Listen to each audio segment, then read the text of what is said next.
Pakita natin yung development ng eastern section ngayon ng Luneta as of January 2025.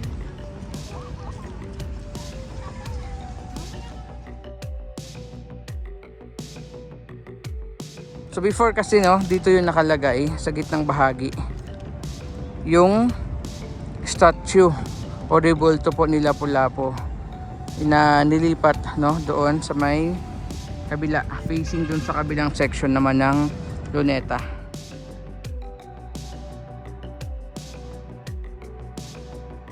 Pakita ko lang sa inyo kung na-miss nyo yung dating area dito na may mapa ng Pilipinas.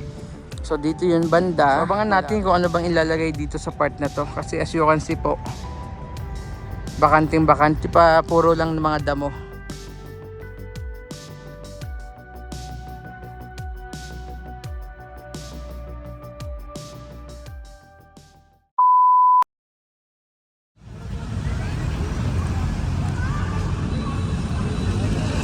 Wow, ganda may pa bubble effect. Yan. So pasyal mula tayo ulit dito sa eastern section ng Luneta. So ito yung sa may main entrance dito banda sa may Burgos. And pakita natin yung development ng eastern section ngayon ng Luneta as of January 2025. So today po is Saturday, January 18, 20. Yan, araw ng Sabado, kaya nakita niyo naman madaming namamasyal today. Yan, lakad muna tayo.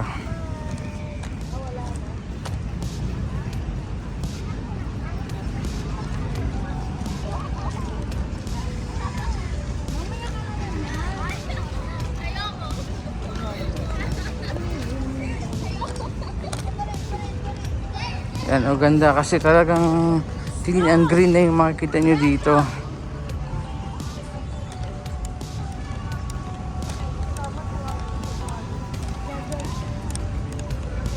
Ito yung building ng National Museum. Tapos ito yung mga park dito sa iba't ibang area po ng eastern section. Meron lang mga certain areas dito na close pa dahil nga ongoing pa po yung pag-aayos, and bibisitahin din natin yung monumento po ni Lapu-Lapu, yung binalik na monumento ni Lapu-Lapu na before located dito sa bandang gitna po ng eastern section nitong Luneta Park. Ayan yan, maganda kasi may mga benches na dito ngayon kung saan pwedeng magpahinga, pumupo yung mga pagod na namamasyal dito po sa Luneta. Ayan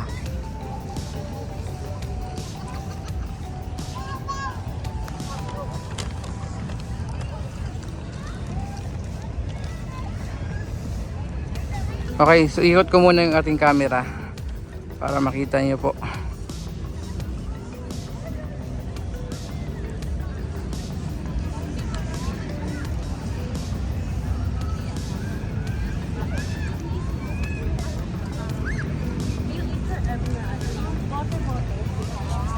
So lakad muna tayo, punta tayo dun kung saan inilagay nga po or nilipat yung rebulto or statwa ni Lapu-Lapu. So ito muna yung National Museum of Anthropology building. Then yung sa may kabila naman yung Natural History building ng National Museum. So this part, itong banda sa may kanan, so kasama pa po yan sa nire-redevelop as of today. So hindi pa tapos. May mga ibang area pa kayo dito na makikita na currently in progress yung pagsasaayos or redevelopment. So very plain and simple yung bagong eastern section ngayon ng Luneta, which is nagustuhan ko po.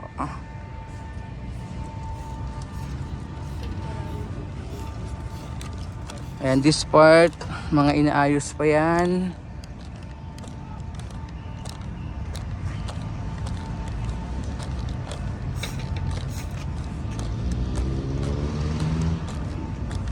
So tayo pwedeng lumagpas dito, no, sa may mga harang po.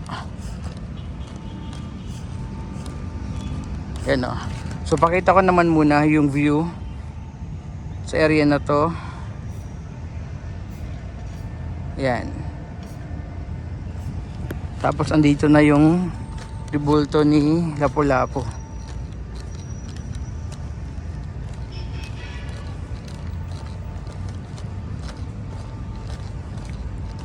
Yan, Paskong Pasko pa dito kasi andito pa yung mga iba't ibang mga Christmas display during the holiday season. So hindi pa natatanggal, which is I think maganda dito sa gabi.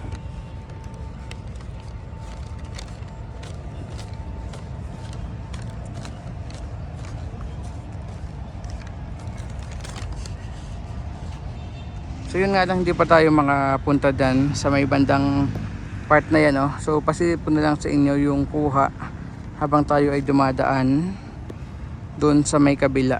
Pero ito yung view po, and andyan yung statwa po ni Lapu-Lapu.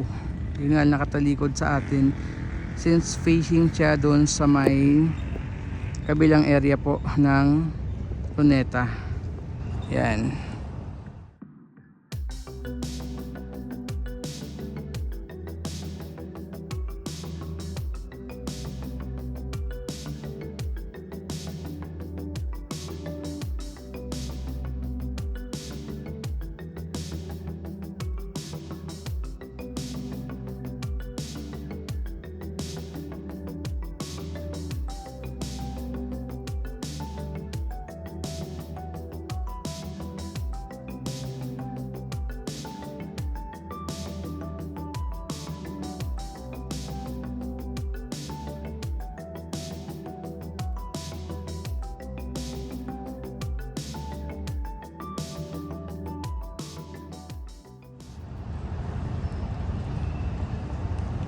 Tapos yung view from here, pakita ko na rin po.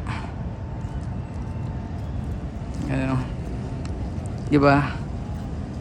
Mostly makikita niyo lang po dito yung mga tanim na puno, damo, mga lamppost, and yung mga benches po na bagong lagay.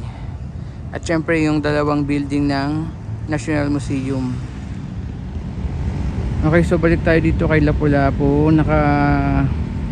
Talikod nga lang sa atin, no. Yan.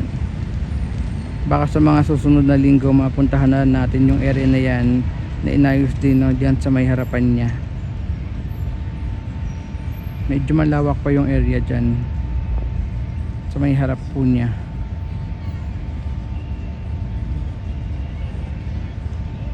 So this side naman sa may Natural History Building National Museum, may mga ongoing construction pa rin po.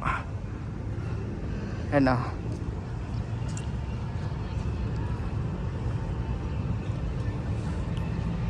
yan. So basically ito yung mga makikita nyo ngayon sa bagong eastern section po ng Luneta o ng Rizal Park. And hindi pa po tapos yung kabuuang redevelopment nito. Ang dami na mamasyal dahil weekend. Sulit na sulit yung pamamasyal nyo dito, no. Aside dito sa may area ng park, pwede kayong pumasok sa dalawang building po ng National Museum sa bahaging ito ng Luneta. Yan. So before kasi, no, dito yung nakalagay sa gitnang bahagi yung statue o rebulto po ni Lapu-Lapu na nilipat, no, doon sa may kabila, facing doon sa kabilang section naman ng Luneta. Ayan, so kayo po tanungin, kamusta po, anong masasabi nyo ngayon sa bagong muka ng eastern section po ng Luneta Park? Buti at hindi pa masyadong mainit ngayon kasi kung titingnan nyo, no, bandang gilid lang yung may mga mapupunong area. So dito, banda sa may gitna, wala masyadong lilim.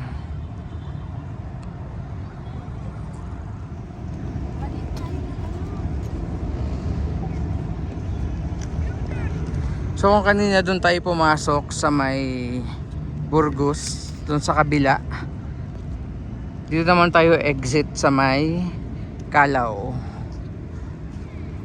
Yan, ito naman yung dito sa may Natural History Building po. Hindi ko sure ha kung pwede, mukhang sarado pala.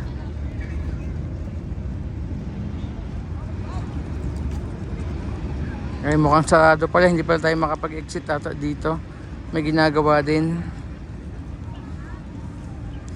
So dito na yung papunta sa may Calao Avenue na area. Kasi doon tayo nag-entrance sa may parteng Burgos po. Ito yung mga mapupunong area ng eastern section. Yun nga lang, mukhang pa, inaayos pa.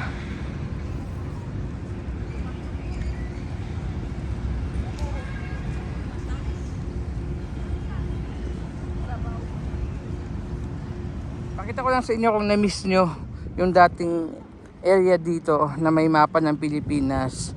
So dito yung banda, malapit dito sa may or kaharap nitong Riles ng LRT Line 1. So this part, yung nakikita nyo, napakalawak na area.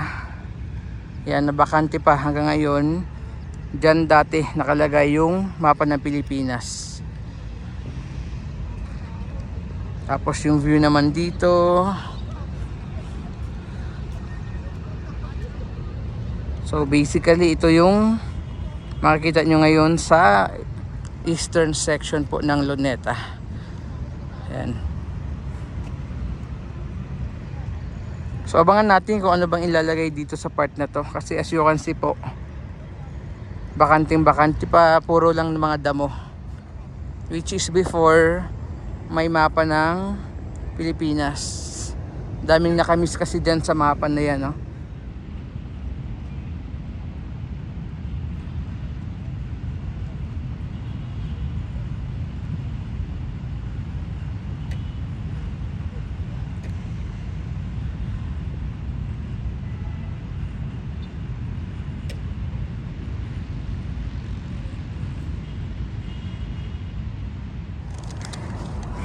This area naman puntahan natin. Biglang umaraw. So ito yung mahirap dito sa area na to. Pag sobrang maaraw kasi wala masyadong masilungan. Maliban dito sa mga area na may mga puno. Dito tayo naman.